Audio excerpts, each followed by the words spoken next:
visually impaired, and one of the biggest struggles I have is getting onto different people's websites and knowing if I'll be able to use it effectively or not. And one website I've been using a lot lately is Duolingo. I've been trying my best to learn Spanish and up my level of how much Spanish I know. So as I've been using Duolingo a lot lately, I've noticed some things that could be definitely improved upon on their website to make it more accessible. So I wanted to take you along as I use Duolingo, and I will express what I think is working well and what I think could really be improved on. I'm going to share my screen with you, and then let's go ahead and jump in. I'm going to start this first lesson that I'm on. Make sure my audio is up. All right, first question right out the gate. I like how they have this set up where they have an image and the word in Spanish. This helps me be able to see the word and also recognize it in a picture form. So I think that's helpful. Which one of these is the store? La tienda. I like how it makes the sound to let you know that you got the answer correct. That's one less thing that I have to try to find visually on the screen. All right, on this next question, they're highlighting a new word in purple, and to me, it's hard to read in this specific purple. I don't think this would pass color contrast, so just darkening it a little bit would help them, and testing it and making sure that it works. But I do like how you can click on every word and hear it, because I don't even personally need to be able to see it. If I just listen to it, I would be able to type it out. However, for this one, I can't type. There's no way for me to type it. I have to click on the words that they have in the word bank at the bottom, and then it will play it. So having the audio, yes, does help to be able to hear the prompt, but it doesn't help me be able to do the exercise with audio only, which is fine, but it would be nice if I was able to just type it instead of having to visually look at it and click on it. Does that make sense? Okay, so now I'm gonna get in here. At least the word bank is like black text on white, which is good contrast, which helps. Ooh. Okay, I just got this question wrong, and it shows me down here what the actual response was. Red with a tint of red in the background is hard for me to see. Red text in general is hard to see, so maybe if they just kept the symbol with the X in red and then made this text black, that would help. They could even leave this correct solution in red, and I would be okay with that because it's the larger text, and then the response that I need to learn in black so it's easier to read. There's lots of different ways to fix this to make it more accessible, but for me, it's hard to read the red on red. So I'm noticing on this next question, it wants me to select 1, 2, or 3 as the option of to look for, and they have numbers on there. So I want to see, can I use the keyboard to answer this question? So it's 3, so let's see if it works. Buscar. That was awesome that they're finding ways to make it so you can use a keyboard instead of having to click on everything. This is super necessary for people with mobility disabilities who can't use a mouse like other people would. This exercise here is good for me because they want me to speak it, and I really need practice speaking. Also, this is great for someone with a visual impairment, and it's good that they have it typed out as well for people who are hard of hearing. And I like that I can click on this button and listen to it as many times as I need to before I speak it. And something I just noticed was on the last screen, they had a button in the corner that said, can't speak now. So if you're in a place where you can't speak, that's great. And then that way they won't keep giving you exercises that you can't do. They use a lot of them where there's like a sentence, they say it in the Spanish, and then I have to click on the word bank to spell it out.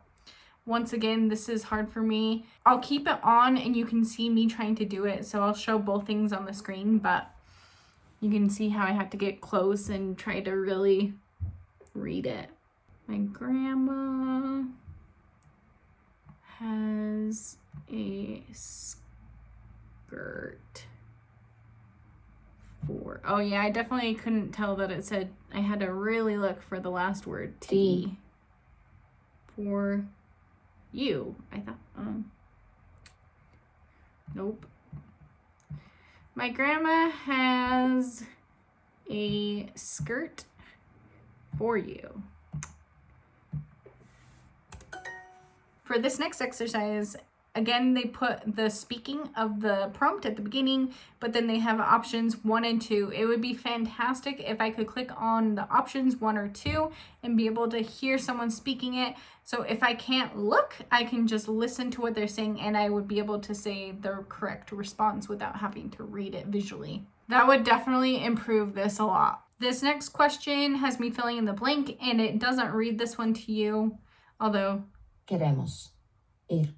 actually Ver. that's fine. Compras. I can go over every Una. single word if I Ver. need to. Ropa. Muy bonita.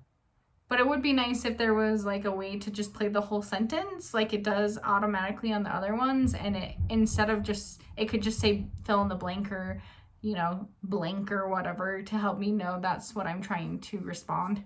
And then these responses down here don't have a number corresponding to the keyboard. So making that consistent through every single question and making it so not just some questions can be used for the keyboard and other ones you have to use the mouse. Like, we need it to be consistent. So yeah, assigning these numbers as well would be super helpful. Okay, so here's a question where I'm just listening to it and not reading the words. And these ones are more difficult because you have to actually listen. But they do have a feature where you can click here and it slows it down. La tienda cierra los fines de semana. I find that super helpful. It makes it easier for me to understand it while I'm learning. And then look down here, they have an option on this one to use keyboard instead. And then they provide the different accented letters. So I can actually type this one out and I don't have to click on the word bank, which I highly prefer as someone who's visually impaired. And they should do that on all the questions, in my opinion. That's kind of cool that on the last one, I put that I wanted to use a keyboard. For this next question, it kept it in that mode of keeping it in the keyboard. And then here at the bottom, it has an option to use word bank, so you can switch back and forth if you want to.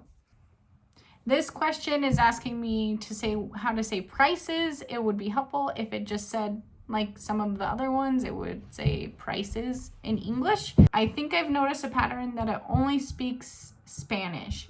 And it's probably to help you pronounce, but it would be helpful if they also spoke the English. So if you don't want to have to read it, you can just listen to it.